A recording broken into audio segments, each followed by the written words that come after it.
Hello everyone, welcome back to the channel. Welcome to the final video of 2020. A very shite year, I think we can all anyway. A very shite year, I think we can all agree. Where we can all agree 2020 has not been the best year. I am looking very ghostly pale as there's nowhere else I can sit my laptop right now. But we're here for a year-end award show, myself and Emmett. And the way we're just going to go through this is we're going to go through all the categories. And if we have the same answer for someone, we'll then give a top three. And so there's more discussion, so we don't just go, oh, yep. And we'll just go through them, and we'll start off with someone I know we have the same answer for. The rest of the year, I think we can both award this to Jon Moxley very easily. Yeah. I think for me, I would say Moxley. Sorry, you. I just want to say I don't have a top three for everything. I do have honorable mentions. Yeah. I've got my firm answers locked in. I've got honorable mentions. But yeah, Jon Moxley is rest of the year. Oh, without a doubt. 100%. I think for me, it's not. I don't think it's up for debate. Like we were not saying in a take that had to be forgotten. No, God no. Obviously not professionalism. That didn't happen. For me with Jon Moxley is he might not have had the best match of the year. He might not have had like the singular best moment or the best match or the best feud or the best whatever. But everything, like, say, you know, I know we have the same answer for match of the year. That's like here. That's off screen. That's how outrageous it was. But Moxley was always like, that was ridiculous. Here. And maybe the best promo was like here, but Moxley was consistently here. And the best feud was here, and he just always was operating on a level that I don't think ever dropped below like an 8.5 out of 10 for me. And I just think for that, there's nobody that he can choose. I mean, you even look at what he was able to do with his title reign with no fans. Yeah, he managed one show, I believe, the Dynamite after Revolution, had fans. After that, no fans. You wouldn't even know. Yeah, like because he made you care about everything he does. I think that's as well like a lot to do with AEW's booking and the freedom that they get given, because you know I do think if you give Drew Galloway a world title and go, there's not going to be any fans for like a year. Do you think you can carry this? I think Drew Galloway could, but if you have Vince McMahon and Bruce Pritchard, I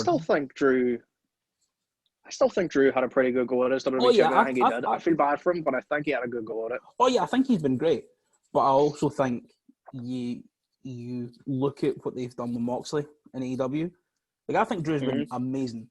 But I think you look at what they've done in AEW with Moxley, and then you look at like how long they kept him wrestling Randy Orton for no apparent reason. They lost the belt to Randy to then. I think and if he should have lost it, a lot sooner. Did he? If he was going to lose it, I'm trying to think with the stuff with Randy. Did he like lose it on a pay-per-view and win it back on Raw? Yeah, he did. So he defended it at SummerSlam. They had a great match. Then on a roll-up. That was actually quite good. Then they had the Last Man Standing. Because I saw where all the legends came back and beat him up. Yeah. And then he lost it at Hell in a Cell. And then he won it back on Raw like 2 weeks later.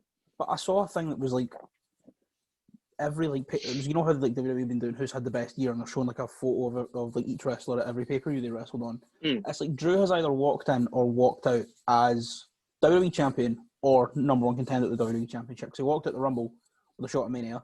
I don't think he was on Elimination Chamber. Yeah. Walked out of Mania with it, walked out. No, I don't think so. Like everything, and I mean that's great for him. Yeah. But I think he's had fantastic matches. But like sometimes I like look at clips from Raw and I'm like, oh, what's going on here? Although when he threw the Money in the Bank briefcase, one thing he took out the screen. Oh, that was great. I did like that. I thought too. Drew showed because remember when he came back and he showed up in Raw with Dolph Ziggler. And I was like, oh, it's Drew McIntyre, it's Drew Galloway. Mind him, I like him. And then they had him be like a heel, and he was good at it, but he's just got so much like natural charisma as a babyface now. Like remember when he's doing wait a minute, I won the Rumble, have to point at the sign, and he was just, if anyone else was doing it, you'd be like, oh, but he just had like this natural charisma. I think he's done a lot of good. Actually, you know what? He's now made it. I've convinced myself he now gets an honorable mention for Wrestler of the Year because he has been brilliant. Fair. He was in at my number 4. But like I think as well, you think back to like the match he had with Roman at WrestleMania last year, WrestleMania 35, and I remember watching that match. I'm like, both that could have been a lot more. But I was like, both these guys are great, but Drew should be in here as the gooder than good, cleaner than clean babyface, and Roman should be in here as the arsehole. And then you fast forward to Survivor Series this year, and they had a fucking excellent match doing exactly that. Yeah, like the way they are now, like with that Roman actually too, just literally on the strength of since he came back and speared the Fiend and Braun Strowman in that run, it's not enough to quite make him wrestler, but this has been Oh yeah, like what we've wanted, what we've been for so saying, long.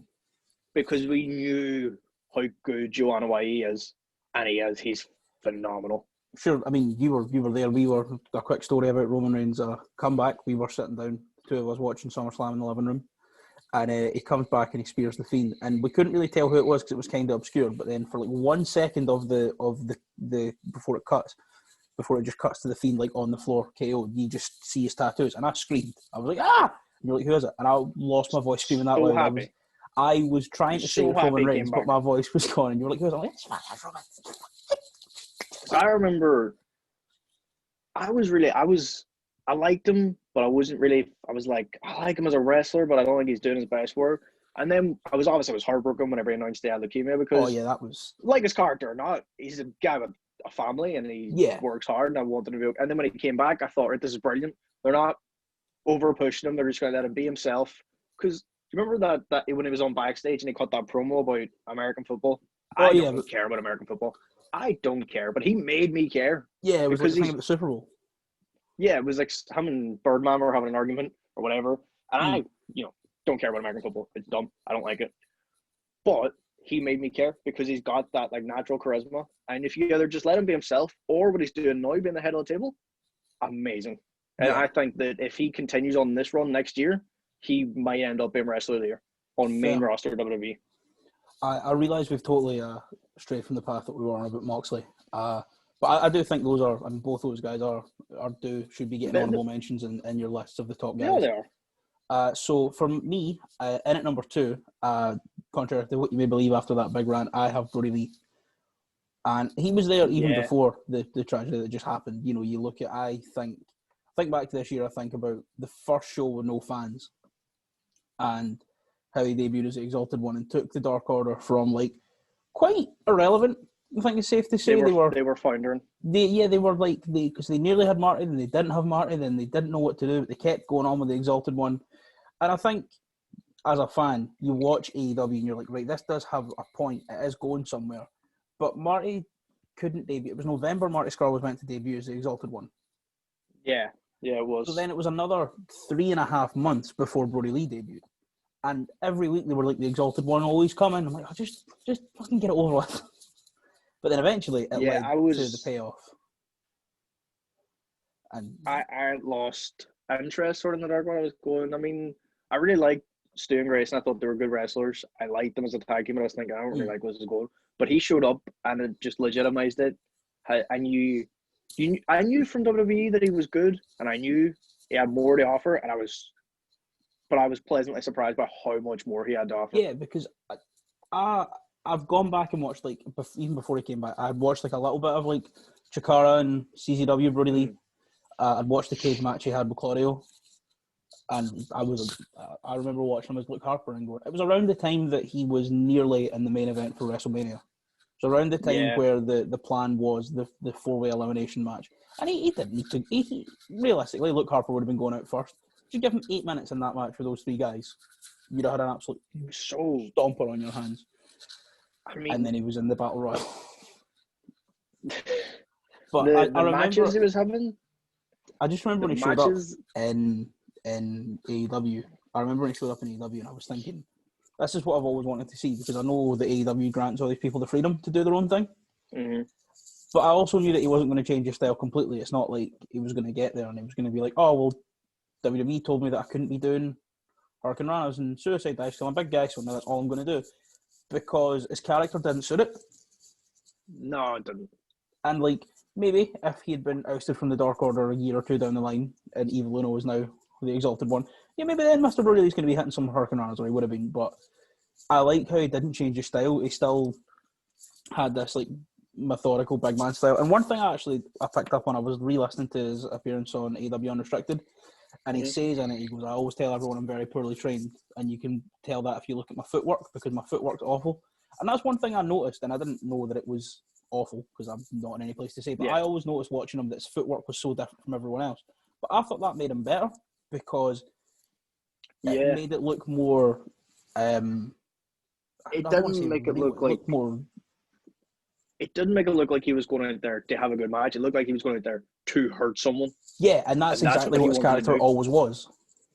And Yeah, like, do you remember when he had that match with Margot Stunt and he killed him? He killed He killed him dead. killed him.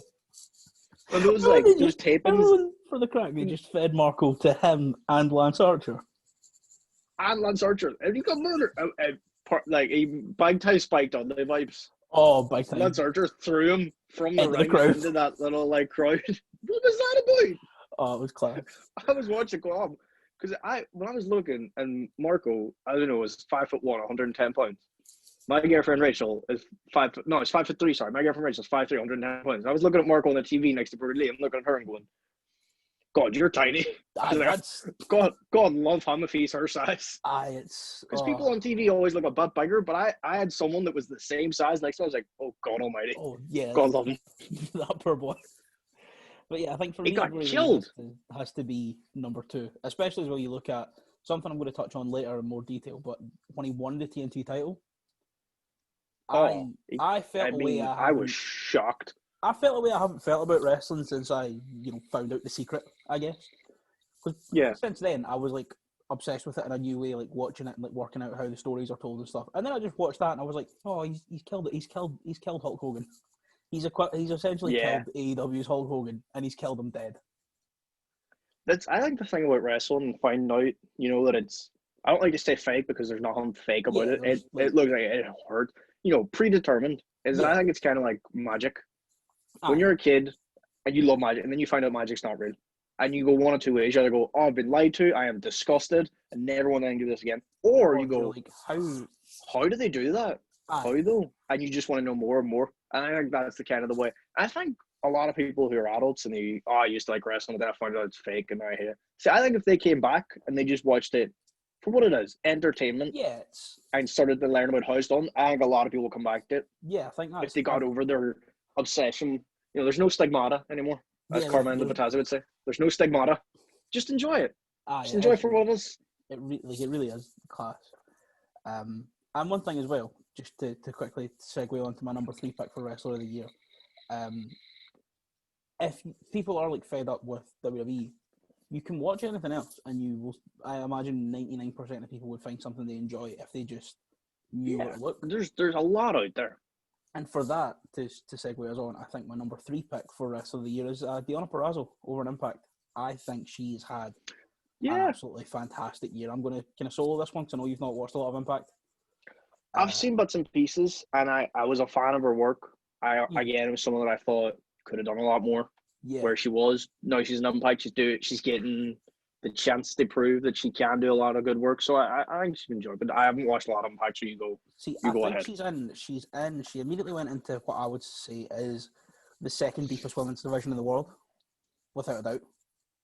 NXT, Yeah, it's a fair then enough. it's Impact, and she went into this division with Well, that's if we negate kind of like Stardom, yeah, Tokyo Pro, Western- because they are oh yeah, they're- Western wrestling. yeah, Western women's divisions. I think it's the second deepest Western women's division. And she went in with like all these established characters, and she'd done some stuff in NXT, and I think she was in the Royal Rumble, or she was on a Raw at the start of the year. She was on a main roster show at the start of the year because I know she tweeted a photo of it. I will She might have been in the Royal check Rumble. if she was in the Rumble. You go ahead. I'll check if she's in the Rumble. But she went from sort of, I don't want to say floundering because I think she was like ready to break out, but the stars never aligned in her way, and then she was released, and she went from sort of being in this place where she never really got,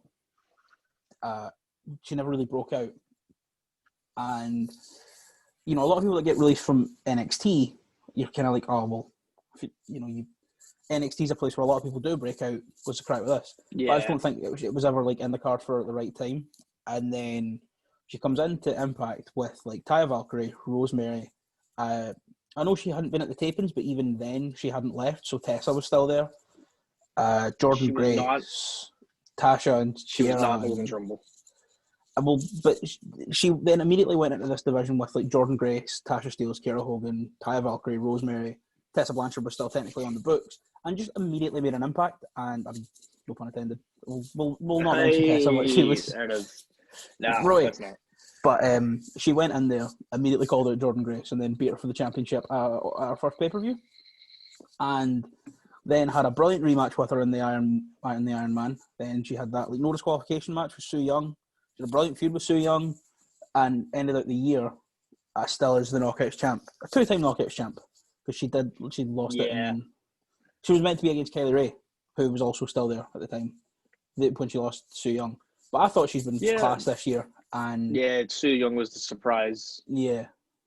I think Dion's been class this year, and I would put her at number 3. From what I've seen, she has been really good. But there was a couple of people, I think her and sort of Roman was the same, was that, and a lot of New Japan wrestlers, like Shingo, whatever, I went, they've been good, but Dion only showed up in Impact in July. Yeah. New Japan didn't run. Roman was gone from March to like July, so I was like, well, they can't wrestle a year because they weren't there the whole year. Which is why you've been there for like 3/4 of the year. So my other, because I've Roman and Drew, my other mentions was Eddie Kingston, who since he showed up in March time. No, it was like May. We were living was here. It May? It was like May or June. Was it May? Because we were living here, and we moved in here. No, in May. I was in Derry whenever he. No, because Cody showed up. No, because Cody won the TNT title at Double or Nothing, which was in May, which we watched here. It was like the first weekend he was in the flat. So it was maybe even June. Wow, feels like he's been there since like March. Yeah, I think because he's been on TV every single week.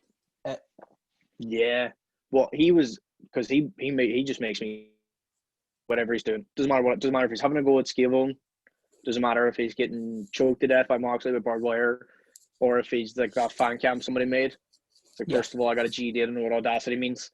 I just care about what Eddie Kingston's doing. Yeah, I love him. He makes it. It's still real to me, damn it, when Eddie Kingston's doing. It really is. I mean, it's real to him. It's real to him. I love his philosophy of, I think he said in Talk is Jericho, maybe I'm restricted, but one of them anyway, I was listening to a podcast, and he said, everything I say about you is a work, everything I say about me is a shoot. Yeah. And that's the way to do it. That's how I just love this. It's as well the thing on Talk is Jericho when Jericho was like, so what's your end goal for being in the company? He was like, well, champion. He's like, yeah. And he goes, yep, I don't go anywhere to be second best. I don't go anywhere to be a tag team champion, and that's it. Maybe I will only be a tag team champion. Maybe I won't even be a tag team champion. But as long as I'm here, I'm going to work for a world title shot. Okay, it's okay. You're back. Lost you momentarily, but it's all right. I think as well, like, he was saying too, and he was like, someone's like, how long are you going to wrestle? He's like, I'm going to wrestle for another 10 years, because he's 41, I think? Something like that, around late 30s, early 40s. And he was saying, he's on that TNT money. Oh, yeah. And he was like, I bought myself a massage chair, one of those cold therapy things. The crowd the thing that comes up, isn't it? Yeah, and he was like, I don't have this money, keep my body in shape. I'm going to go for 10 more years. And honestly, I wouldn't be mad. I would not be mad. You probably could. You probably could. So from that, we will transition on. Oh, got one more. Oh, right, sorry. More. I think it's fairly clear. And people love to hate him, but I don't think you can argue that Cody Rhodes has been he's phenomenal all year. He's had a fantastic The TNT Open Challenge. One match I keep forgetting, that although it was like the biggest thing at the time, I think just because the other match with the independent standout was Eddie Kingston, and that led to Eddie's contract. I feel like a lot of people have forgotten just how good his match with Warhorse was. Yeah, his match with Ricky Starks too. Oh, Both of those matches were really, really good. They were so good. His match with Sonny Kiss as well. Yeah, that was excellent. So good. Earlier in the year, when he had, it was the end of last year, he had a feud with Jericho. At the start of this year, it was MJF. MJF, that was it, MJF. And the cage match with Wardlow. That stuff was great. Oh, the cage match. I think he has just been phenomenal all year. He hasn't quite been on the level of Moxley, but I think he's another guy that maybe hasn't been in the best matches, but he's been similar to Mox. He's been everything's been at a consistent level. Yeah, I would find it hard pressed to disagree with that. And people like to say, "Oh, he's put himself over in this and that," but when it comes time to lose, look what Brody killed him. Oh, Brody killed him. He put over Eddie in that match. Like he might not have lost, but he really put him over. Then I mean, He put over MJF. He made Lance Archer in the eyes of, like, do you know what I mean? In AEW, he made Lance Archer with that match at Double or Nothing. Yeah. Because I think obviously it's easy to market Archer, but all he'd done then is he kind of squashed people, and he had that great match with Dustin, but that was also towards the end an extended squash. Very good. Yeah, and I think his match with Cody really helped, because obviously the mystique is around Cody. I think I'd find it hard to disagree with you. It's kind of as well when people say, "Oh, they're pushing him," and this that. I go, well, he's one of the biggest stars. He's one of the most popular stars. You obviously are going to push him. Exactly. When the average person watching is a big fan of him. Yeah, I mean, it's the reason they pushed Hogan back in the 80s. Yeah, you know. If he draws money, looking back at it now, am I happy with it? No, but he was drawing money at the time. Who am I to argue? So we'll move on from there, and we'll go tag team of the year. And I imagine we've got the same pick for this. So who's your tag team of the year? My tag team of the year is FTR. Yeah, it's FTR. It is 100% FTR. I think it's from they showed up in their truck all the way. They've just been phenomenal. Yeah, I mean, they've had some of the best matches ever, I think. You know, I think their match with the Young Bucks, well, not as good as another match the Young Bucks had this year. I went back.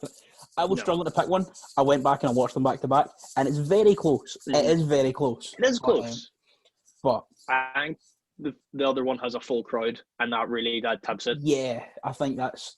I would say, actually, if we were to watch both matches on mute, they'd probably be like in a similar sort of... But there's something about a live crowd. Yeah. It does. Wrestling's not the same without a full crowd. It's not. I just think all their matches this year, and then we're now moving into a program with Jurassic Express going into 2021, which I can't wait for. Which I'm happy with, because I'm a big fan of Jurassic Express. Yeah. I think they're... I want to see what Marco does when he takes a Midnight Express. And then obviously as well, they've been paired with Tully Blanchard, which is a fantastic pairing. And I've seen someone makes sense. I've seen someone saying, like, why do they need to put him with Tully, because they don't need a mouthpiece. But Tully's not a mouthpiece. Tully's there because, I mean, they talk about modelling their game after the Brainbusters. If you put Tully Blanchard with them, you put Tully Blanchard with them. Plus, because they're heels, and, you know, it's hard for anyone to get the right type of heat these days. Because it's either, you know, X-Pac heat, or Baron Corbin heat, I don't want you on my TV. Yeah. Or else it's... like, fundamentally change something about what you're doing, or it's like... Or it's Roman Reigns heat, like, I'm a fan of you, but you're doing the wrong thing. So for them to try and get that, I think they need Tully Blanchard to be there, kind of cheating to one. Because they don't need to cheat to one. The time they were wrestling at SCU, when he tripped up Christopher Daniels and then held his legs down for Cash to get the pin on him. Yeah. At the end of, like, a fantastic... Because I remember, like, the match had been, like, a fantastic, almost babyface match, right until the last 10 seconds. And then everyone was booing. And I just think they've been amazing this year. So I'll go on. For me, number 2 is you can probably guess this one. It's me. It's Motorcycle Machine Guns. I just think it's fair enough. They've been really good this year, showing up at Slammiversary in the middle of the year in Impact. I know they were apparently meant to be at the TNA show in March or April, but that obviously never happened. But then they showed up to wrestle the Rascals, which the Rascals were having an open challenge, and then the Good Brothers announced they were in Impact, and everyone was like, oh, right, well, it's going to be the Rascals and the Good Brothers to open the show. And the Motorcycle Machine Gun music hits, and they came out and had an absolute instant classic. Went on and had a fantastic match with the North for the titles, won the titles.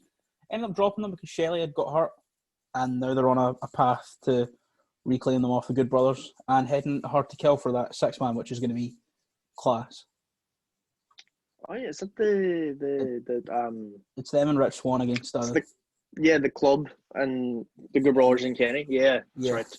So that's going to be very good. I just think they've like worked at a very consistent level as well, but because I think Shelley's injury keeping them off TV for, you know, he was probably only out for maybe a week or two in real life because Impact's taped. He missed like 6 weeks of TV. Yeah, because he missed 6 weeks, which is a long time.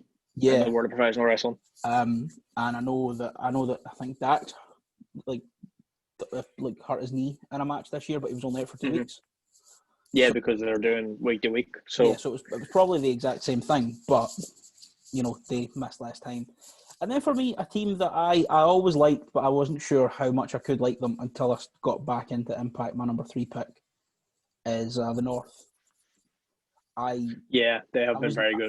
I was never able to get on board with Josh Alexander because of the stupid headgear, and I realised recently why. The headgear. His head is so slim, and the headgear. It is quite a small head. It's a wham. And he's a big man too. He's a big boy. He's a big boy. He's like from the shoulders down. He's huge, and he's just got this really slim head, and then the big bulky. I mean, he's a fantastic wrestler, but it just doesn't. I think the first match I ever saw was like we were watching a Progress show. Oh yeah, it was like him and the might Besties. Have been the it was him and the Besties, one, possibly. No, it was one of the World Cup shows. It was him and the Besties versus British Strong Style. Yes, it was, and he came out and he was wrestling, and I was like, oh, he's really good. This Josh Alexander guy, I'm liking his got that technical set. Why has he got that in his head though? Yeah. Every 30 seconds he came back going, why has he got that in his head though? I look at him and I think of Michael Cole. I think it's like trauma from Michael Cole's WrestleMania run, whatever that was. But less said about that, the better. Yeah, but I think everything that the North have done this year. I mean, they were they're definitely the longest Impact tag champs ever, and they might be the longest champion in Impact history ever. Because I know that they and Taya Valkyrie both held the title for over a year, and I know when Taya broke the year, she officially became the longest ever champion in Impact history. So I don't know if they held it over the threshold of whenever she dropped it, but I know that they're at least a top two title reign. And they were having some brilliant matches from what I saw, because I don't watch a lot of Impact, but the ones I saw, they were very good. Their stuff was class. And now the Ortiz in a breakup, and it looks like the Karate Man's getting in the way. The Karate Man is tearing their friendship apart. But I'll pass over to you. So who were some of your other picks for Tag Team of the Year? My honorable mentions were, my first one is one that I think maybe not a lot of people would say, but I think that they really got a chance to shine later on in the year, and I think that they could do a lot, and that is John Silver and Alex Reynolds. Yeah. Oh, yeah. I think that they had that, they were in that big, the main event at Dynamite one week, maybe it was like an 8-man or a 4-way. Oh yeah, it was the one when like Reynolds got he wasn't knocked out. He was just. But he got knocked about Sully. Yeah. Main event Johnny. Oh man. And that was the first time I saw them really like they had that combo with like the stunner and the German they flipped through, and Johnny was just running about big booting people. Because I had seen them wrestle before they signed to AEW. I had seen them wrestle once before. And it was the first ever episode of Beyond Uncharted Territory when they were wrestling Aussie Open at Mania weekend last year.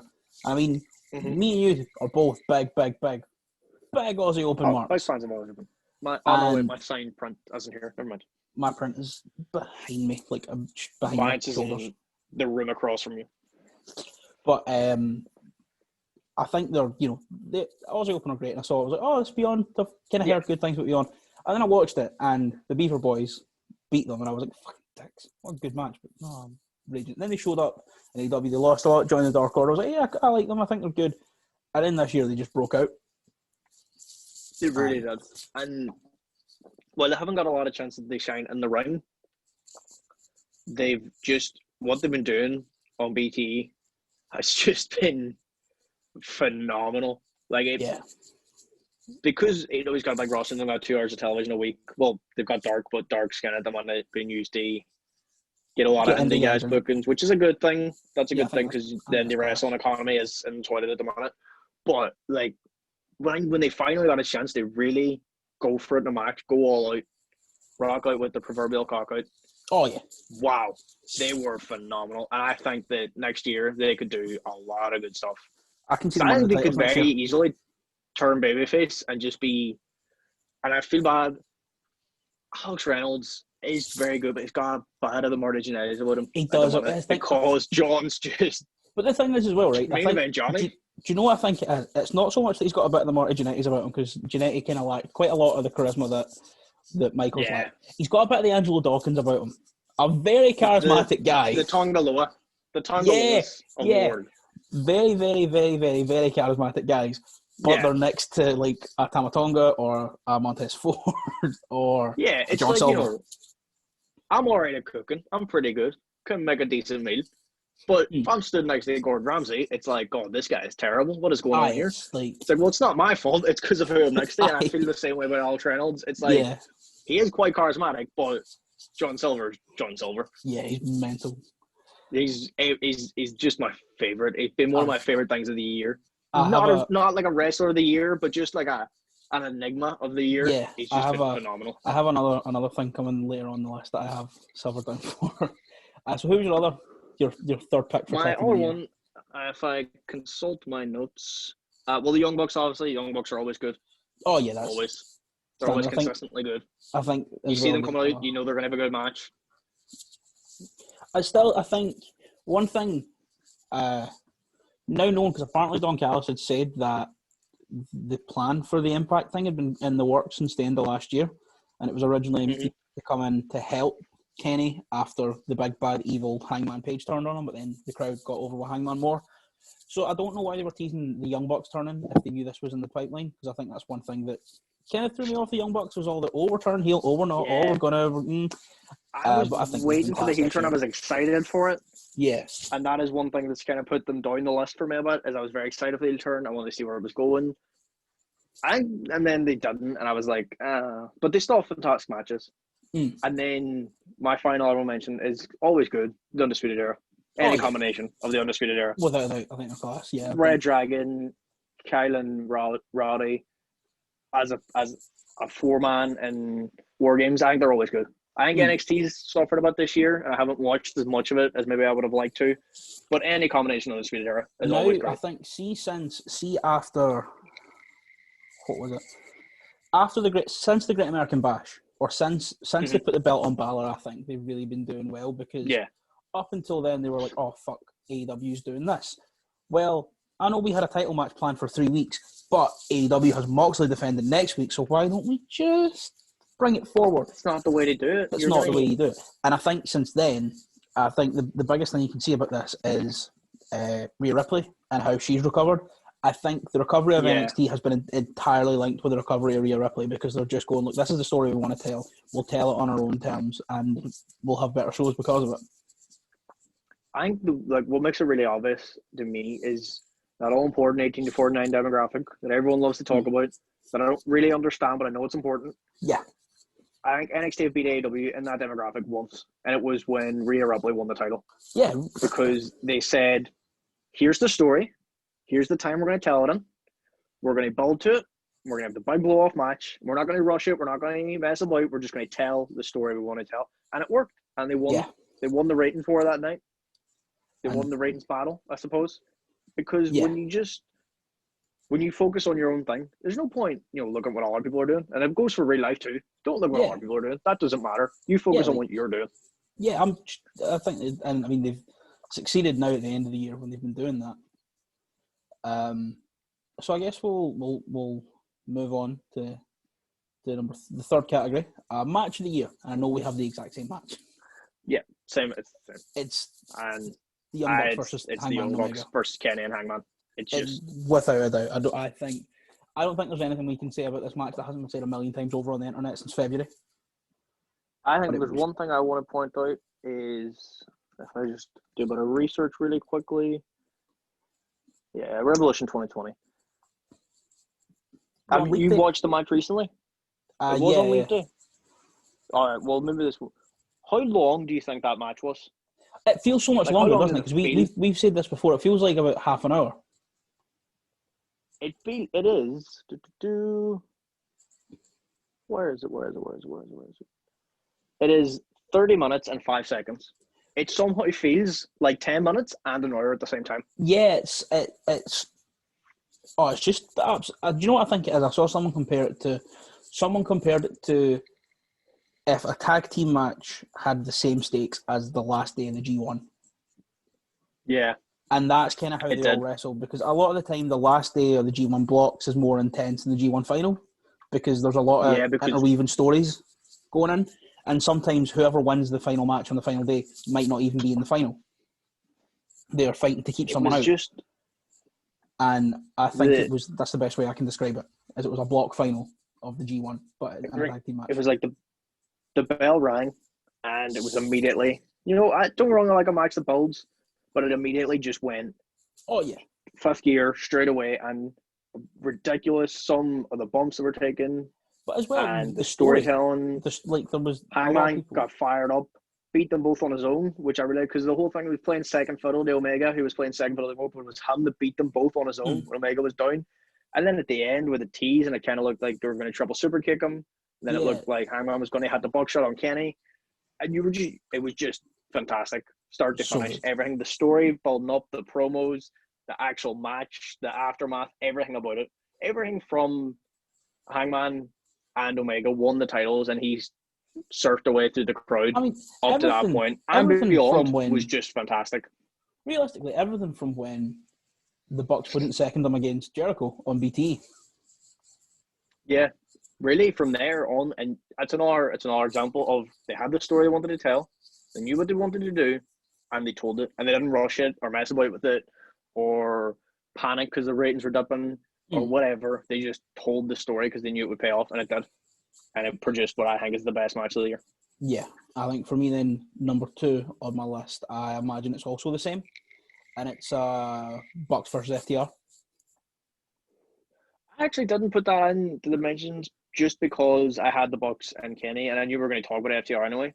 But I really, really enjoyed that match. Yeah, I think for me, kind of... What I actually had at number 2 was a completely different match. And it was Brody and Cody Rhodes in the dog collar match. Oh, I thought that was just... Because the strap match is about worn out these days. It doesn't really work. But I think you need the right kind of the right kind of person to do it. Do you know what I mean? Because it is a dog collar match and a strap match is such an old... I mean, the one thing I don't like about strap match, I don't like you have to hit every corner. Because I've watched a lot of like old territories and stuff. Mm-hmm. And I've watched a lot of strap matches. And the only time I finished wasn't contrived, and this is going to sound like a total bastardization of the territories, and if there's any old school purist out there who wants to fight me, I will fight you, but the only time a strap match finish has not been contrived was JTG versus Shad at Extreme Rules. Because Shad chokes him out and gets him up on his bag and fucking backpacks him, and then he hits like one corner, and then as he turns his back, JTG hits it, and then he does it to 3, and JTG gets out, hits a sling blade, and then hits the last one and picks up the win. That's the only way you can have a non-contrived strap match finish, because you need to hit them all in order without being hit. But if you hit a move, it doesn't break the sequence or whatever. And yeah, but I think the dog collar match was unreal. I think it was phenomenal. I think a package pile driver off the apron through a table on an advert break. In picture. What a guy. And an advertisement. Unbelievable.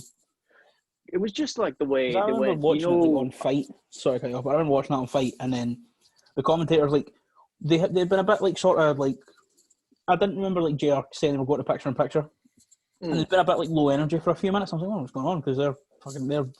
And then they go up to the table, and then they go through it, and then they go mental, and I was like, oh, so we must still be on TV. Then like 30 seconds later, JR's like, welcome back to Dynamite, folks. I was like, oh, what? That was during an ad break. It was just they went. You remember Mid-South Wrestling in 1982, and everyone went, yeah, and they went, we're going to do that. Yeah. It was because that's what I'm saying. For a thing like a dog collar match, you kind of need guys with an old school mentality or an old school style, and there's no more 2 old school guys in the modern day than Mr. Brody Lee and Cody Rhodes. They fit it perfectly. I think if you had to try to have anyone else, even if it was still one on, but then another wrestler, except maybe Moxley maybe could have pulled it off, and I don't even know if he could have. Those 2 really, they pulled it off. They did excellently. For my number 3 pick, I actually have a tie because I watched them both back to back and I couldn't decide. So it's Chris Bay and Willie Mack for the X Division Championship. Yeah. And the Women's War Games from this year. Women's War Games was unreal. Io Shirai jumping off of the cage with a trash can on her head. Yeah, that was a bit mad. Indy Hartwell showed up at one point and like in a neck brace just put the boots to Io Shirai. There's a bit as well when Big Raquel Gonzalez and Rhea Ripley just stare each other down. It's all hands, all times. Class. I just thought it was really good. And obviously, Chris Bay and Willie Mack are amazing. Willie Mack should not be able to do the things that a man his size can do, but no, he shouldn't. It's outrageous. And I think Chris Bay is one of the people as well that's had a lot of really, really good matches this year, but I think that was definitely his best. His match for Rich Swann was also great, but that was his best. Yeah, I think the Women's War Games was pretty good too. My honorable mention is another women's match, but it's not War Games. I thought the Women's Royal Rumble this year, right until the end, right until the end, right until the feed cut out. The last 30 seconds when it cut out, we actually don't know who won. No, no clue. It was Shayna. It was because she had a match mania. I thought that was. Shayna had a wrestling match Yep, at WrestleMania. but she won. So as far as I'm concerned, I Shayna thought Baszler that won the Royal Rumble. I thought that the Women's Royal Rumble was up there for one of the matches of the year. I thought it was better than the men's. Yeah. This year, I think it's been better than the men's the last couple of years. Yeah, I think the first one was a bit of a novelty, and that was also the year that Nakamura won it. Yeah, I think that men's Rumble in 2018 was fantastic. I think the first Women's Rumble, I don't want to say it started as a novelty because it was actually really good, but I think the first third of it was like, oh, look, it's Michelle McCool's back. It was like, oh, look who's back, and here's some and then for like the back half of the back 2/3 of it, it was brilliant, but I think the men's Rumble that year was fantastic. I also didn't like how it was Asuka and Nikki Bella at the end. I didn't like that. It should have just Nikki Bella should have gone. Asuka should have killed her. It was like Asuka and Nikki, and then like the third person was I wasn't Ember Moon, but it was someone like an Ember Moon. Yeah, and then I'm going really Nikki, but whatever. It was still a good match. Yeah, the 2019 Women's Rumble, leaps and bounds ahead of the men's one. Oh, without a doubt. The one that Becky won, fantastic match. Best match. Fit Finlay laying down the law. Oh, Fit Finlay laying down the law. Except for maybe, honestly, I think the 2019 Royal Rumble, the two best matches of the night were Ronda and Sasha. Oh yeah, they had a great match, and the Women's Rumble match. Yeah, and Asuka and Becky actually too was really good too. I actually don't remember what else was on that card. I remember. I remember the three women's matches. I don't remember anything else. But those really three were fantastic. But the Women's Rumble, I think, definitely is an honorable mention for match of the year this year. I think it was very, very good. Yeah, fair. So we'll jump on now to Feud of the Year. I feel like this will be the first one where we might have something different. I do actually have more honorable mentions. I forgot I made notes. But I'll just run through them quickly because they're not up there. Moxley and Suzuki at One Night in Sapporo. Great match. Ibushi and Okada for Wrestling Night 1 when Ibushi landed on his head. That's one thing I forgot. Landed right in his head. Another one I forgot to put in is Ospreay and Hiromu at Wrestle Kingdom. Yeah, that was brilliant. Hiromu does get an honorable mention. Him and Despy from the Best of Super Juniors final. Oh, Despy's a hunk. He is. He's such a hunk. He's wearing his mask again. And wait, take your mask off. You unmasked yourself. You unmasked yourself and showed that you are a really good looking dude. And then you're like, and back we go. I mean, maybe if I spoke Japanese, I would understand. I don't care. It's a great match. Yeah, and my last honorable mention, which people don't like, I don't care. I thought it was great. Edge and Randy Orton from WrestleMania. Oh yeah, I loved it. I loved it. I think if you're looking at it on the merit of an actual wrestling match, the greatest wrestling match ever is a better match objectively. But the emotion of the last man standing. Oh, I thought it was brilliant. I loved it. People were going, "Oh, it was 40 minutes and it should have ended after 20." Blah blah blah blah. I don't care. I liked it. I thought it was one thing I always think of it, and I don't know why I think of it. I think it was just because it was so weird, but also I see a lot of people clown on it, but it looked brutal. It was when they went into the conference room in the Performance Center on the big steel table, and Edge has laid Randy out, and then he's on a little mesh thing. He just running hangs and drops. I loved it. I loved every minute of it. I don't know if it was just because I love Edge so much, and I was so happy he was back. Yeah. But I cared about Randy Orton all of a sudden. Yeah. So that was something, and I thought it was a great match. I think that is everything I put down. Yeah. Oh, Kenny Omega and Trent Beretta from those tapings. Then they went 19.5 minutes. Yeah, it was class. I thought that's the last one that I wanted to give a mention to. Fair. Oh, and Sheeta versus Britt Baker from those same tapings. Oh yeah. So feud. We'll go for feud now. I feel like we might have something different for this one. So for my feud of the year, I have went the Inner Circle versus the Elite from the start of the year. Yeah, it's fair enough. That's fair enough. I thought that was really good. Because I think for a long time, just watching everything, like the Stadium Stampede was one of the some of the most fun I ever had watching wrestling ever. Oh, so much fun. And you look at all the stuff that was happening in and around that. I can't really remember many big moments except for that, and then Sammy getting hit with the golf cart and all that stuff. But I think the Elite and the Inner Circle had so many fantastic moments at the start of the year. You had Hager's poem, the truck full of the Inner Circle, the truck full of the Inner Circle merch. I completely forgot Hager wrote a poem. That might be from also now that I think about it, but it could have been. I can't remember, but it was. Had Ortiz going deaf from the bell. Oh yeah. I just think that I got a lot of entertainment out of their feud from the start of the year. That's a fair enough pick. I actually I've got a different one for this. and it's still the Elite, but it's the Elite versus Hangman Page. Yeah. That's sort of like from Hangman realizing he doesn't actually like the Young Bucks, and then he starts drinking too much, and then the Young Bucks are just being dicks about it. Oh, they're just being and arseholes. everything going into their tag match, and then their breakup, and then Kenny walking out on them after they lost the titles, and then, like, I just thought that was like Hangman costing them the shot at them. Yeah, he cost them a no contenders match, and then as well when BT when he's trying to make up with them, and there's somebody's behind it, and they won't let him make up. I just thought that was I cared. I cared about everything happened. It made me want to tune in. And that's the whole point of a feud. Is it's supposed to make you want to come back next week and find out. Fair. And they did. I think I'm just gonna, instead of like going through them properly, I will just list off the other two that I had here. Moxley and Kingston. Yeah, that's fair enough. And Roman and KO from the end of the year as well. They've been having brilliant stuff happening on SmackDown. The TLC was amazing. The TLC was very, very good. Yeah, I couldn't argue with that. I'm not going to turn around and say shit because they were good. Yeah. And my honorable mentions are Edge and Orton. I think that the promo work was excellent. I thought that I mentioned, I don't care what anyone says, you can come and fight me. The Mania match was good.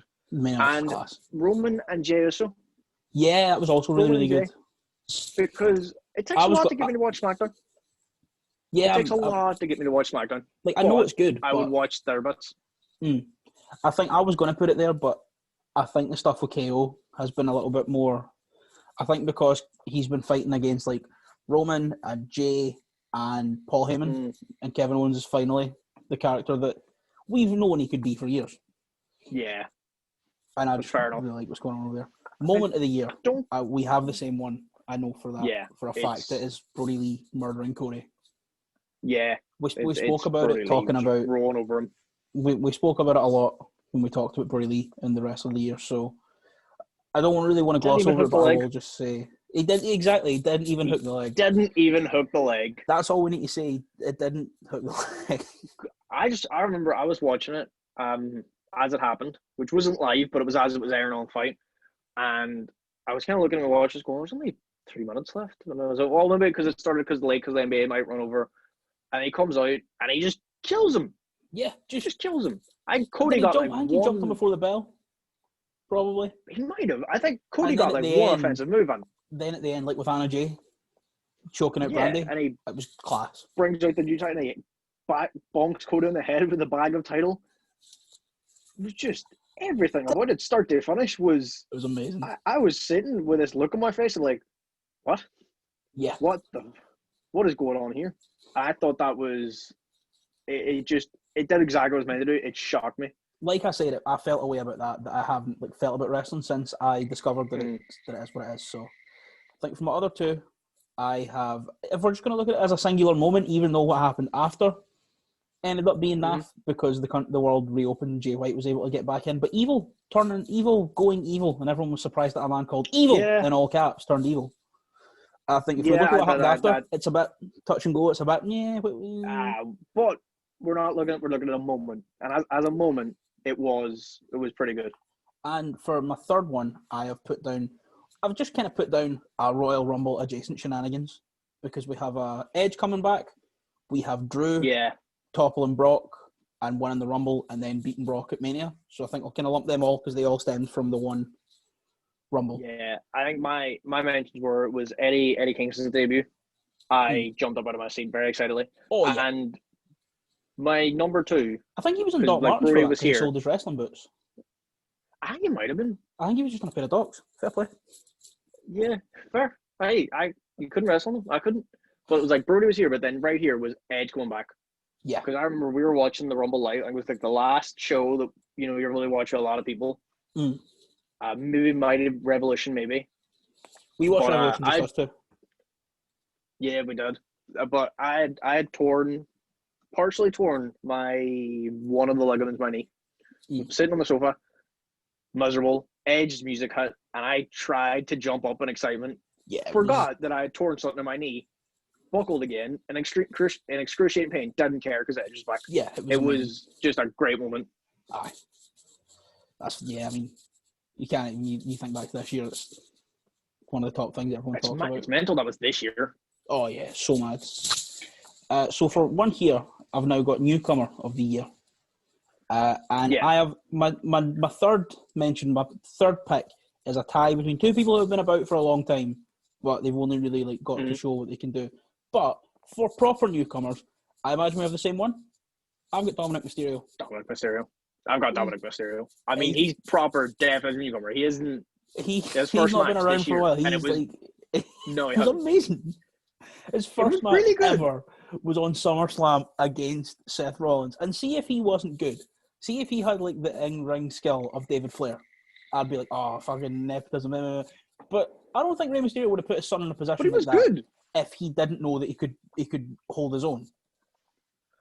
I'm trying to think. Did he was sort of in the ring. He had a 619 on Brock Lesnar at Survivor Series last year. Yeah, because he'd But been his first training. actual match match- with Lance Storm for like 2 years. I think he started training with Storm when he turned 18. Yeah. He's like 21, 22 now. So he's been training for about like 2.5 years when he hit the 619 at Survivor Series last year. And then he had his first ever frog splash. He'd never had a frog splash before that. wait, what? Yeah, I listened to him on Chris Van Vliet. And I still watch that. he was out there, and they had the double 619, and then Ray apparently went frog splash, and he went, "I've never done a frog splash," and Ray went, "Just do one," and he went, "Okay," Okay, cool. and he climbed up, and he had a frog splash on Fair. Brock Lesnar. I thought you were talking about Frog Splash, buddy. Oh, well, that was SummerSlam. good too. That was great. And there was I also a enjoyed Frog that. Splash to the table. Or Yeah, no, I it was mean, he's got one now. yeah, and then another. He had that really good match on Raw. Doesn't really sound like it's true in 2020. But the tag match he had with Humberto against Buddy and Seth. Yeah, I And remember then that was good. It was good. He as well had Actually a made no me watch something that happened on Raw. Yeah, and then I think he had like a no DQ match with Buddy Murphy when he hit like the baseball slide powerbomb through the table on the outside. Yeah, he did.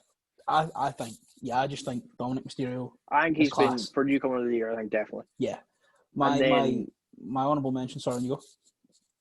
I think if because he has been around for a long time, but we're talking about like a big company. And yeah, he was in NWA, but I think Ricky Starks Fair. has showed up in the AEW and just he's got the ball and he's ran with it. Now that I'm thinking about it, there's I think he's actually quite a lot really of people good. I forgot. I've not put in a Big Will Hobbs as well. He's a definite. Oh yeah, highlight. Will Hobbs. Yeah, and Lee Johnson as well. He just showed up and was just really. Big shot of Oh Lee. yeah, Lee Johnson. He's got it tight on Dynamite. I think he's class. He- But I'm holding out for that one. Oh, I can't wait till he gets it. But yeah, for me, my other picks for newcomer of the year, I've got Top Flight. I know they've kind of been in and around the Indies, but I mean, well, what? Darius is my age. Dante's 19. Yeah, I That's don't want to talk about that. outrageous. I don't want to talk about that. He's younger than me. He's Yes. younger than me. And then Anna Jay. That's another one I could have put down. I put down Right, no, she only showed up this year. her Magic been Sheeta good. was her 7th ever. The one at the backstage. Oh, really? Yeah. That's pressure. But I think for my one that I've put down, it's like I say, it's a tie, and it's quite controversial. And I know that both of these acts have been around for years, and I mean years. But because they got this like stage from going from like relative obscurity to a mainstream audience to the level that they're on now, I know they're not technically newcomers, but to a lot of people they are. It's the Beaver Boys and Eddie Kingston. Yeah, that's fair enough. I didn't put Eddie Kingston down because We've known. with Ricky Starks, I'd never heard of Ricky Starks before. I watched Eddie Kingston wrestle live in Dublin. Yeah. I knew what Eddie Kingston could do. Yeah. So that's why I didn't put him down. But fair enough, he has new to a big audience. Mm. And, I mean, we've known. People have known. We've known for a long time, but a lot of people, I mean, there was that thing that he talked about on Talk is Jericho. He went from like 8,000 followers. He wrestled Cody, he woke up, and he had like 42,000 followers the next morning. Yeah, exactly. So I that's think- fair enough. I think that's... Like I say, it's a bit of a controversial shout because he's not a newcomer to us. But We're not the Wrestling Observer. We don't need to be strict with having had a match since we're this is just hanging our out, YouTube having channel. fun. Yeah, Having fun.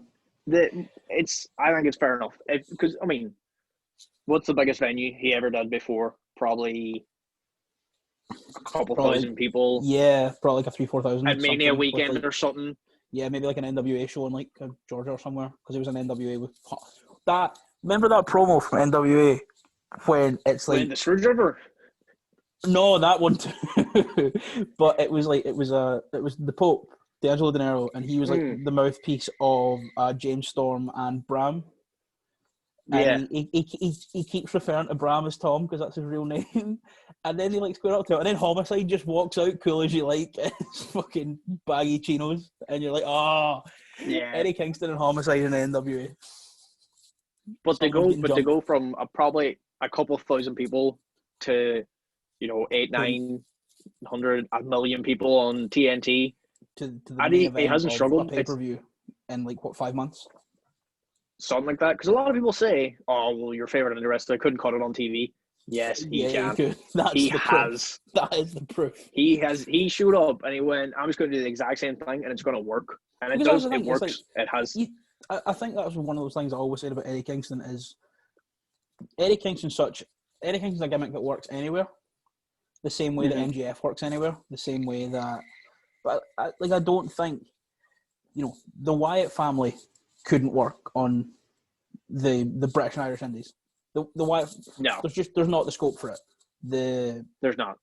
the Dark Order couldn't work in like Progress No, there's certain things that need to be week to on week, that big level. But episodic.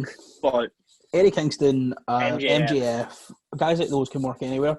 And when a lot of people say that, yeah, your favourite indie wrestler couldn't cut it, this is proof. this is proof. Some of them aren't cut out for it. I don't want to name any names because it's rude.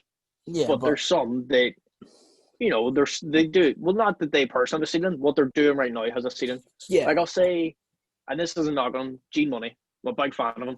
love I Gene Money. think But that's that with a very a change, that's he a could very- make it anywhere. But right now, what he's doing, the Damn Dirty Dog, What he's doing is- right now, is a very the Brit Dandridge Rest. Dog, that's got an Indies thing. Do I Yeah. think Gene Money could make it on TNT? Yeah, I Oh, think yeah. he's got the Gene ring skills. for I think TNT he's got the charisma.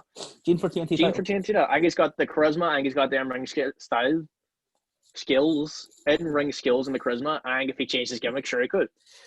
But then you've got people like Eddie Kingston, who it doesn't matter where he goes. As soon as you see him, as soon as he speaks, you're like, okay, I think I as like well, what he's doing. on a similar got level with some Gene things. Money is, you look at the reception to Warhorse and the reception to Eddie Kingston, two absolutely phenomenal wrestlers, but I don't know how well the Warhorse gimmick would translate to TV every single week. No, I don't think it would work on TV. I think Warhorse could work on TV with a change, but I don't know if that gimmick could. Yeah. The only one of those like super indie gimmicks that I think could work on TV is Danhausen, just because he's so persistent with the weirdness. He'd find a way to make it work. Yeah. I think it would. I think it wouldn't work at first, but I think people after a couple of weeks or months or whatever would kind of go, I think I might actually really like this guy. Yeah, I think it would work eventually, and he would keep going. You would need Oh, somebody that would have the faith in him to let him keep doing it. Well, he's now. Which I think he's now signed to Ring of Honor. Yeah, so if as he keeps saying on Twitter, Dave Honor needs to give him TV time. Dave He Honor, does, get that and man I think on TV. if Ring of Honor gives him the chance, then he can definitely succeed. So we'll move on from newcomer to a promo, which I forgot to mention last night, and then I thought of it this morning. So I've not given you a chance to think, so I will just list off my three. Eddie You Kingston. go ahead. I will have a think. Eddie Kingston the week before Full Gear, and that back and forth with Moxley. Yeah. And bro, honestly, that whole promo, that both sides of it, when Mox isn't looking at him, he's like, "Dog, you look at me in the eye, Mox," and he's like right here, and Yeah. Tony's just there, like, what's going on? And he spits in his mouth at Tony one point because Schiavone they're gets just screaming at himself in some. they're just screaming at each other, and there's a bit of spit that goes directly into Moxley's mouth. Jake the Snake's debut, Not very hygienic. true, Oh, and yeah. these times, and this in November 2020, you're spitting in a man's mouth. That's bold, It's not hygienic. but Not yeah, hygienic. But what can you do? Jake the Snake showing up talking about like the death of Caesar. Oh, never turn your man on a back. Never turn your back on a man that you fear. or respect. And they just Whoop, bang. And then Amazing. Roman Reigns head of the table. His first one is head of the table. That's fair enough. So I think everything Eddie Kingston's done collectively, from he showed up and called out Cody, right up to like what he's doing now in the With Super Pack, I think it's just with Schiavone, everything Eddie's done has been top level. He might be the best promo in the world. Like, it's hard to kind of pick out.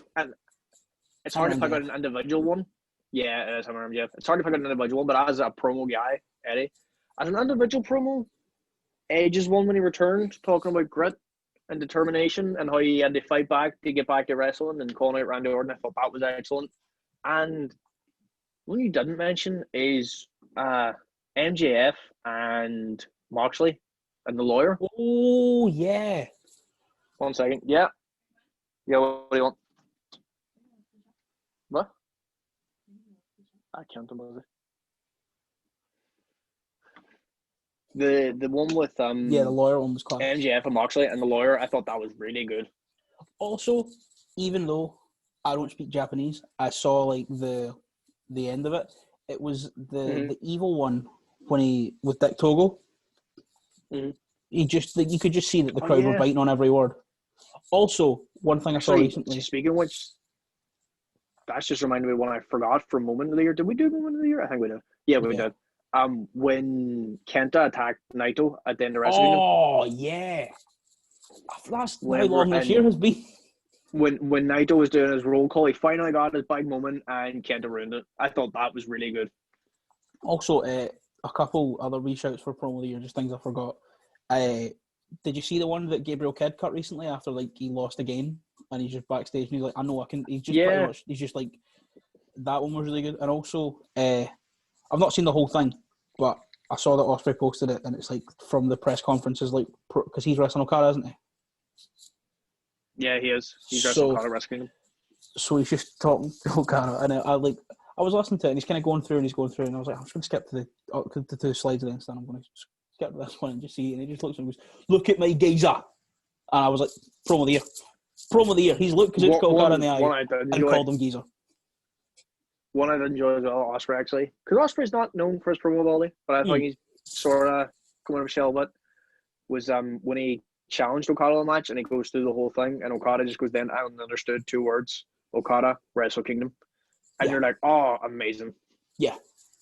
So now we'll go on to a bit of a down note, but we'll bring it back up for something that I think we can have a lot of fun with at the end. So we'll just go for the biggest disappointment of the year. I had to check it was actually this year, and it was. Mm-hmm. It's the one, the only Goldberg. Oh, yeah, it was this year. I didn't even mention that. I forgot about that. He beat the Fiend this year, and then he didn't even have a match with Roman. Yeah, he didn't even get squashed by Roman. He had that match with Braun. It was no. So. For me, like how I put in Moment of the Year as an honourable mention, I had general men's Royal Rumble based shenanigans. For my biggest disappointment of the year, I am going to group in a bunch of things that spawned off from the Women's Royal Rumble. Rhea Ripley losing the title. First of all, Charlotte winning. Charlotte won. Mercedes Martinez being in for like 3 minutes. Not Shayna Baszler one was my problem. Yeah. Mercedes Martinez being in the match for about 3 minutes. No need for that. Charlotte being there. Yeah. Charlotte then going on to beat Rhea Ripley. Then Charlotte losing the title and not being pinned. And then all the stuff that happened with Rhea Ripley. Then, in fact, no, I was going to put this in, but so that's all for one of them. Then another one is kind of the same, but it has its own thing. I wrote an article for a website that I have to do through college about all the ways in which WWE have failed Shayna Baszler this year. And Shayna Baszler, the booking of Shayna, because you look at the Elimination Chamber that is literally one change from greatness. One change. Yeah. What is it? Because I don't understand why. Because it started off with because the Riot Squad had just broke up and the 3 of them were in there. And it started off with Ruby Riott and Sarah Logan. And then you're like, oh, yeah, Liv Morgan's going to come in. No, it's Natalya. Okay, weird. Oh, it's going to be Liv Morgan now. No, it's Shayna Baszler. And then she kills the 3 of them. So we never got the Riot Squad triple threat, which we never got because now Sarah Logan's been released in the company. And then she just stands outside both of Asuka and Liv's pod. And then she kills Liv in 20 seconds. And then I see the whole pacing around going, oh, who's coming out next? That was great. But then she had to do it again for Asuka, just standing outside her pod. I didn't like that. This is you can still have Shayna Baszler kill all 5 women. That's how it should have went. But this is the order it should have been. Sarah and Ruby Riott, then Liv Morgan, then Natalya, then Shayna Baszler, and within like a minute and a half, she's choked out all 4 of them, or the other 4. And then she stands outside Asuka's pod, and then they two have a fight for like 10-15 minutes. Yeah, that would have been brilliant. Yeah, but it was. And then of course Shayna will go on to lose. Yep, and then which I didn't like either. She then didn't win the Money in the Bank, which turns out it was for the title because Becky was pregnant, and then she did nothing. Then she got in a tag team with Nia Jax, and then there was the stuff with Lana, which wasn't really her, but she was involved in it by being in that tag team, and just yeah. That's and my third mention for disappointment of the year is a Retribution / SmackDown hacker / everything they've done with Mustafa Ali, because it was great. Because you know what happened with SmackDown hacker? Do you know what happened with SmackDown hacker? No, I don't even know. So I lost. It was building up because they kept on showing like the big circle of light and obviously this whole thing going on. Yeah, it was building up to be Mustafa Ali's here and he's here to apparently it was going to look like a run with the IC title or something, and Heyman had booked it all. And then Heyman was like, oh, shit, Roman's coming back? Cool. Bruce Pritchard, you're now in charge of creative for both shows because I'm going to work with Roman Reigns specifically.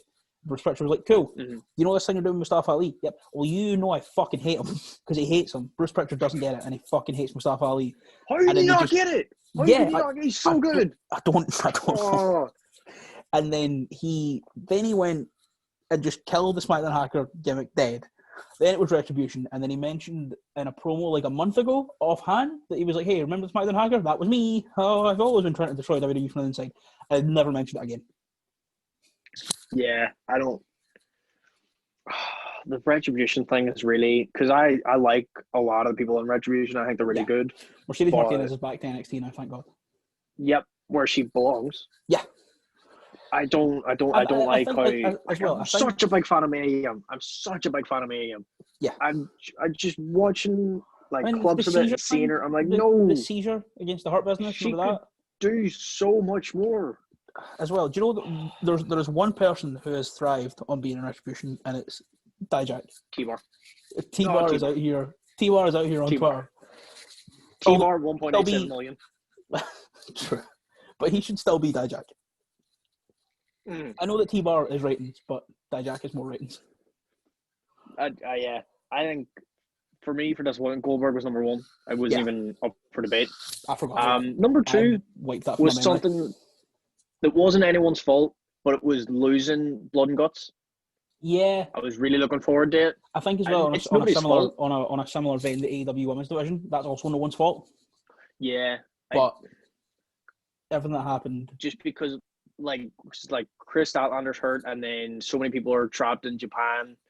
And I think Kong is out. Is she's maybe stuck somewhere, or like Kong? I think Kong left to go film for Glow, but then that got cancelled. I don't know if maybe she can't come back. I don't know what the story is there.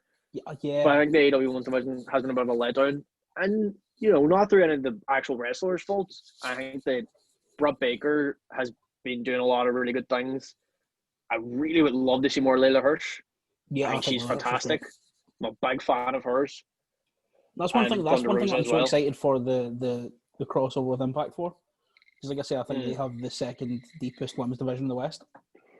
Yeah, I think that if you just give a lot more time to the women's division. I remember as well though reading, I think it was Britt Baker was talking about it, and she was going, obviously it would be great to have more time, but we need the fans to keep watching. Yeah. Because at the end of the day, they do need the ratings. And if people are changing the channel when the women's division's on, then they can't really put more women's matches on. I don't change the channel. I'm a big fan of wrestling in AEW. I think a lot of them are very good. I don't get a lot of people don't like Sheeta. I really like her. I think she's very good. I think she's a fantastic wrestler. I think someone was having a go to promo about it. I was like, well, first of all, it's her second language. You try to speak Japanese, see how well that works. Yeah. And second of all, she doesn't really need to cut promo. She just needs to go out, be like, I want to have a good match.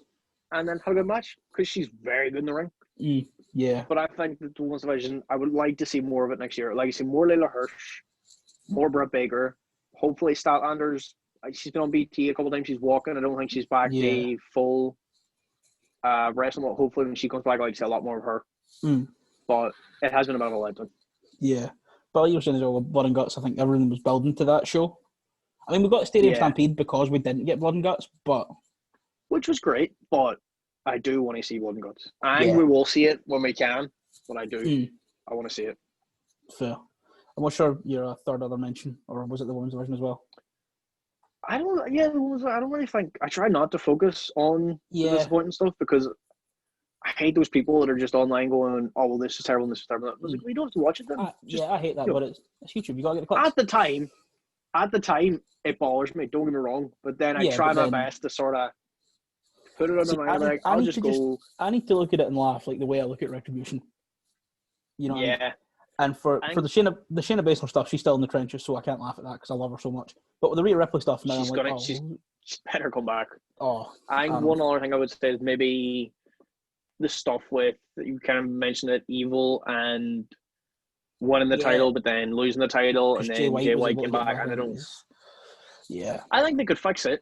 They could fix it, but he never won a match clean. Yeah, he won the title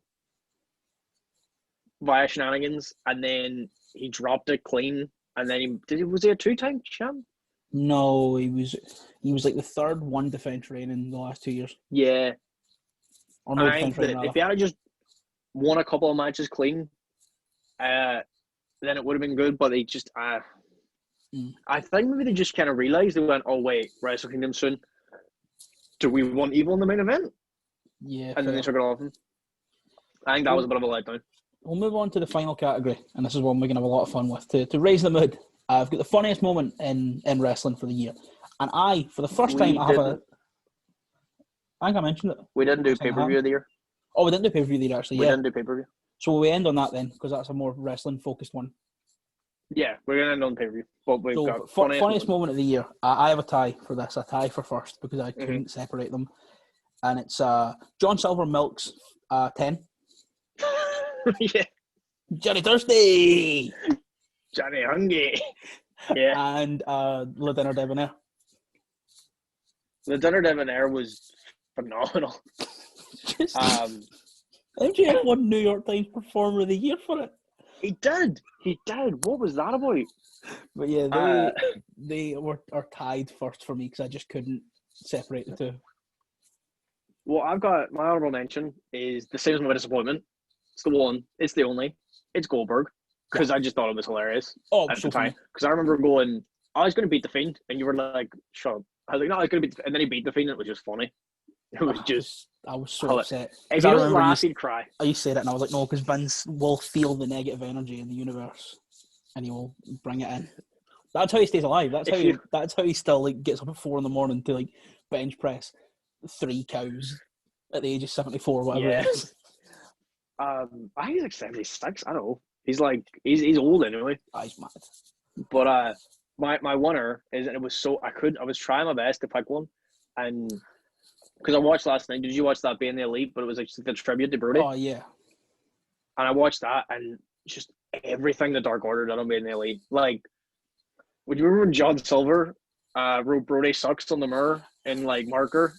it was comfort. And as well, you gotta fall the fuck down for Sue. Yeah, for Sue. Fall down for Sue. The thing that Brody pulls his jacket back and he's double strapped. Remember he flashed everyone? Oh, FaceTime Alex Reynolds so I could flash Alex Reynolds.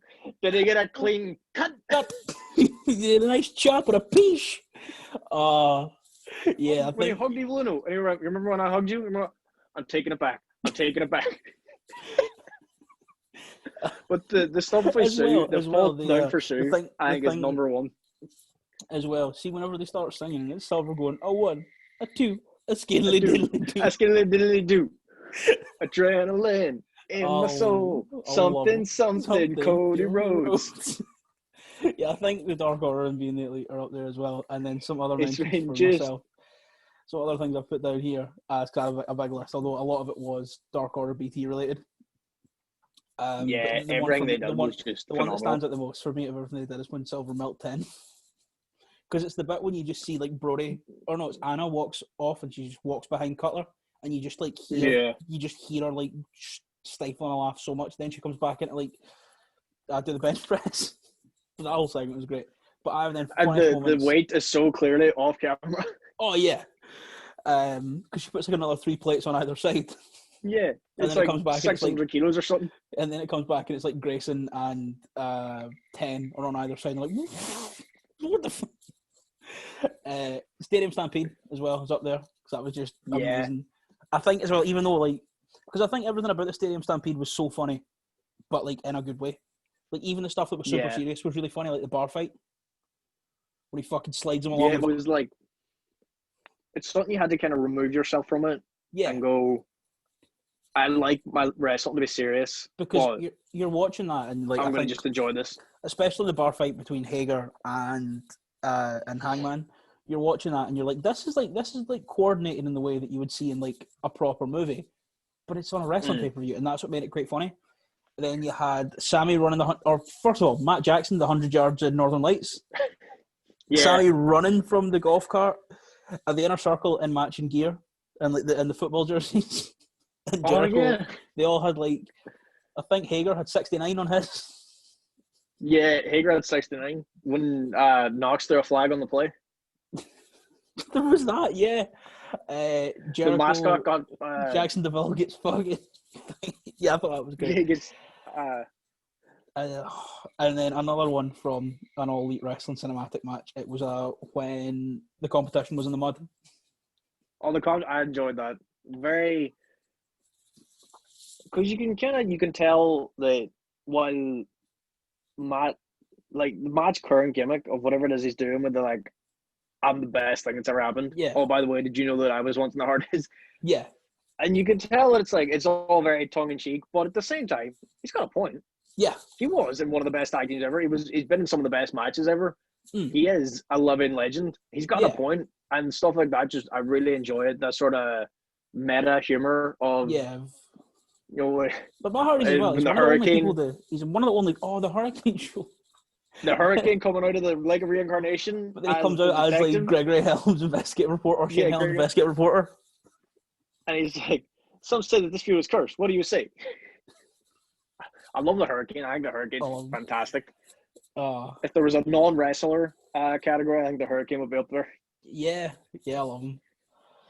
So I guess we'll finish this off. We'll round it off with finally the pay-per-view of the year, and I forgot to put this in my notes. Yeah.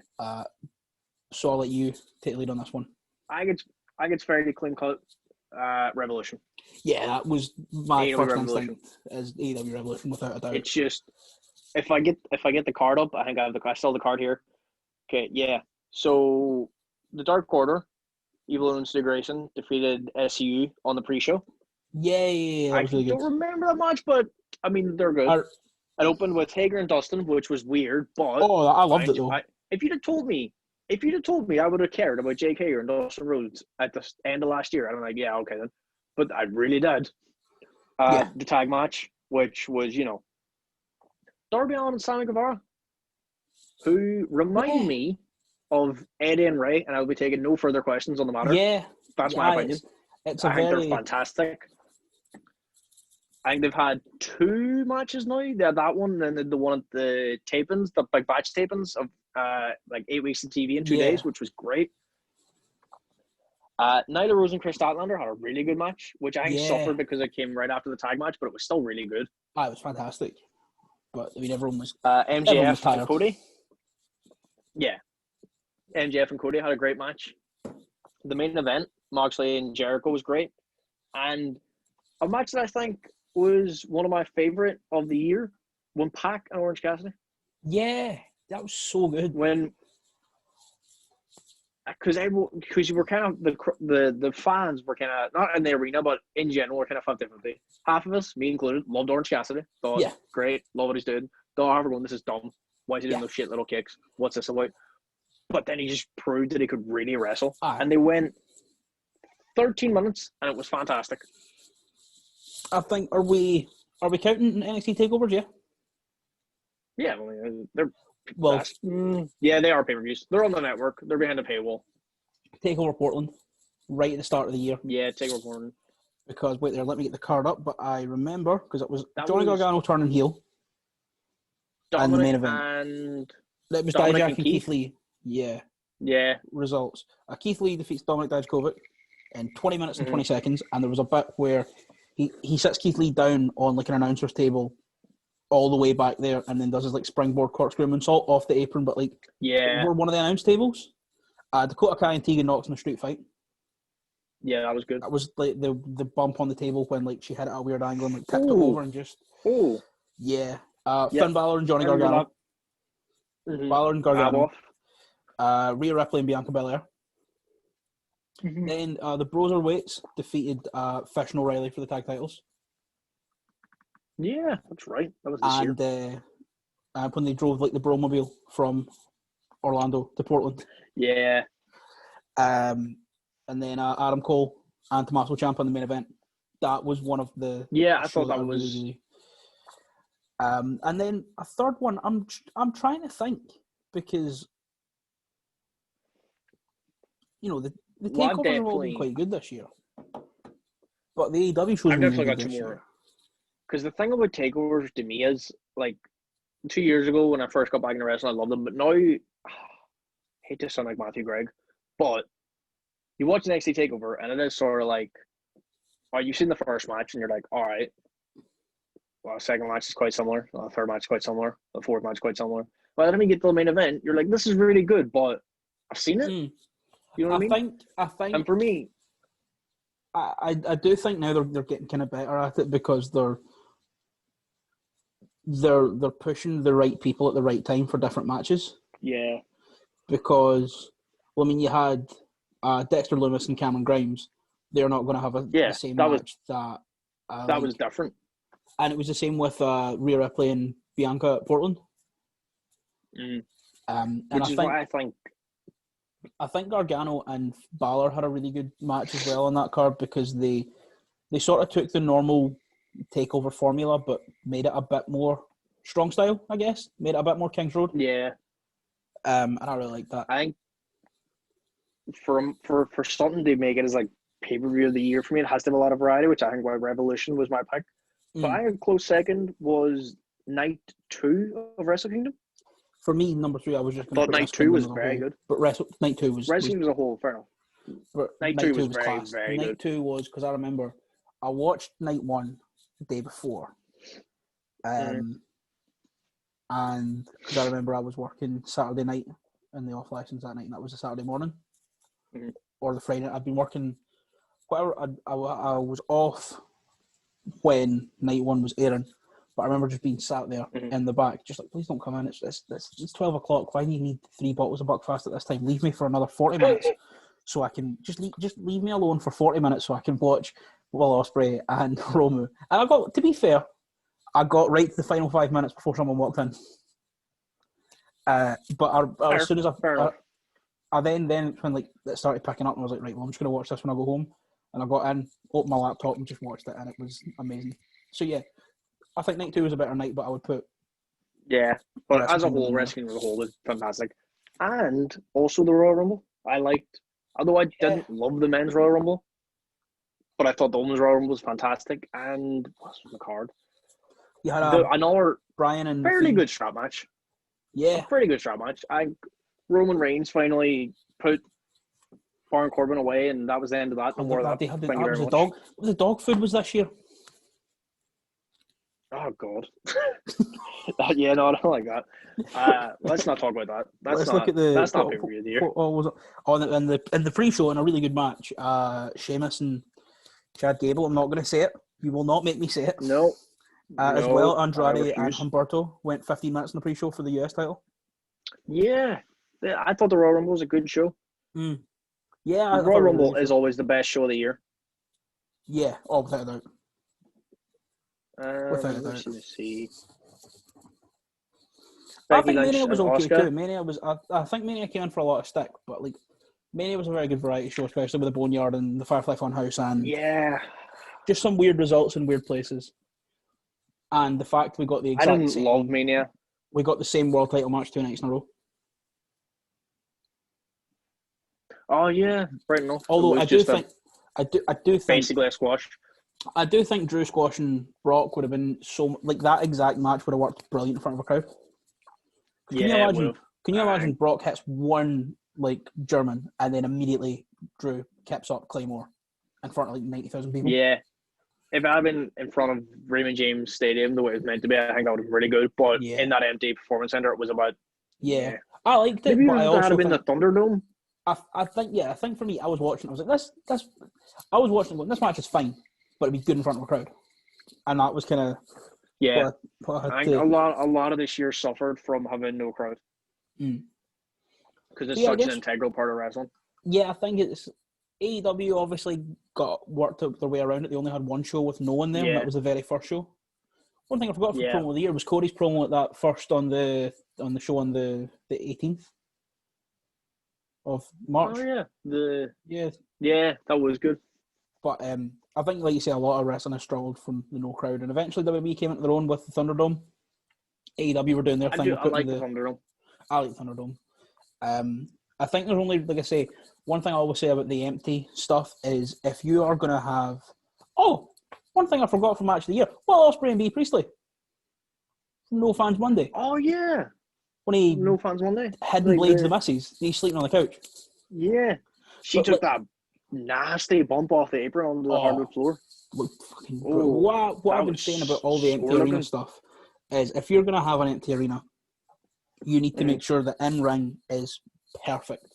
Because Yeah, even with AEW, if a match is a little bit plodding at times, they've still got like a crowd around the ring and the other wrestlers acting as the fans. And there was some early WWE stuff, especially for like the Takeover Tampa, what was meant to be Takeover Tampa. I fucking hated that. And I'm watching this match between Damian Priest and Dijak and Keith Lee, which I should love. But there's times where they're like, yeah, they're doing the match as they had planned, and they planned to be in front of 15,000 people. And there was times in a lot of that early, in front of a lot of that early empty WWE stuff, they were waiting for like times that you could fill realistically with 30 seconds of clapping. But in reality, it's just Damian Priest stood in the corner, catching his breath. It's one thing I've noticed is I can't remember who it was talking about being. I think it was someone from Cult of Hog talking about being backstage WCPW, and the Young Bucks were booking a match, and the way the Young Bucks apparently put their matches together is that they don't go, in the middle of a rest hold. They like plan for, okay, and that's when we're going to stand, and the crowd are going to chant, "This is awesome," and we'll catch our breath. But I've noticed this year the Young Bucks have cut that out. Yeah. You don't see as much of that anymore because they know we've got no one here to chant and clap and whatever, so we just have to go and go and go. And you do kind of have to. Like one example, because I always say a big thing I've loved about Impact this year is Impact of knowing that. And Impact, the in-ring stuff in Impact has been so tight. And I think the one match that shows it better than most is the Rascals final match, the tag match. It was Trey and Swan versus Desmond Wentz. And there's bits where usually they would be, there's bits where usually it'd be like a double down and then they'd be crawling to the corners to tag out. But instead of that, they're like, right, well, this would usually take 30 seconds, but there's no crowd here. So how about Wentz and Rich Swann? You jump over and then use like super kick each other and we'll like jump up and then we'll take the other one out, or just enough to make sure that there's no... Yeah, you have to make sure that everyone... No one's standing around doing nothing because that then exposes it and makes it look a bit weirder than it is. Because there was a bit in that match where like the four of them were all like down on their knees after like the four of them went out, and then they're just... I think it's like Dez, Swan, Wentz, Trey, and then like Dez forearms Swan, who then forearms Wentz, and they just sort of like do like a sort of... It's only like 30 seconds, but they're all just like going around, just hitting each other, because it gives them a chance to like rest up, and you don't have to have like a double down and just have like Rich Swann on the apron, come on, tag me when there's no one there. Yeah, what's usually filled with the crowd cheering is now just dead air, and that makes it uncomfortable. And you need to adapt the matches around that, and I think that was a big thing for, especially WWE in the early days. But now the Thunderdome sort of got in, and they can. Like I say, they've got the pipe crowd noise, and I don't love pipe crowd noise, but it's a necessary evil at the minute. Yeah, because if they're not going to change the style in which they present it, they needed something like that. I'm excited for. Apparently, they're talking to fans at the Rumble, which I don't know if I agree with. I suppose if you've got like 25% capacity outdoor arena, it's fairly safe. But if they're going to have full, because I know that Ron DeSantis, I didn't know who he was before this year, but now I do. The governor of Florida, he said that you can have full capacity shows in Florida right now. Yeah. And if they do that, that's not safe. It's just not safe. But will it improve the wrestling? Probably. Yeah. Will it kill people? Probably. Definitely. So, Yeah. I'd rather watch wrestling that's a little bit worse than have people literally die. But Yeah. I'm not Yeah. Vince McMahon. It's not up to me. Well, he's the maddest guy. So I guess we'll end it there. We'll just end it there. So thank you very much for everyone for watching the official only end of the year award that count in my mind, as far as I'm concerned. Yeah, I mean, Does the the Wrestling Culties, Observer have funniest moment of the year? Don't think so. they've got worst gimmick. And the worst gimmicks are usually quite funny. Yeah, I suppose. So, I suppose. I mean, if you're someone that takes yourself very seriously, then you see the worst gimmick and you're like, oh god, this is Antonio Inoki would never have stood for this. But if you're someone like me, you see the worst gimmick and you go, Because it's like it's could be probably worse. something. I imagine it'll be like Retribution this year, and as much as it pains me to see, like Ali and Dijak and Yim in those positions, it's funny. It just is funny. You know what? The way I try and look at it is, well, they're still getting paid. Yeah. So these are still people that I'm a fan of getting paid and supporting their families. So I would rather see them in Retribution than getting Black Wednesday. Yeah, true. That's very true. Well, you need something terrible. Yeah. On the show sometimes. The Brooklyn Brawler. He was never having any 5-star classics, but he was having a great time. There, providing entertainment. He was having a great time. So yeah, I guess we'll just the Brooklyn Brawler. Does he follow me on Twitter? He might. I don't follow him on Twitter. Somebody lost to the Brooklyn Brawler. What a man! He was my favorite match of all time. So my absolute favorite match of all time involved Chris Masters. So what can you do? So I guess we'll just call it a day there. Thank you very much for watching this video, the end of the year awards. I will be back. I don't know when. I might do a Dynamite review of the Brody Lee show. I was planning on just kind of taking the end of the year off and not making any more videos, but I might. You'll find out. If not, I'll see you in the new year with more Dynamite and more Impact reviews and stuff. And yeah, I will plug all the necessary social medias in the description. And thank you very much for watching.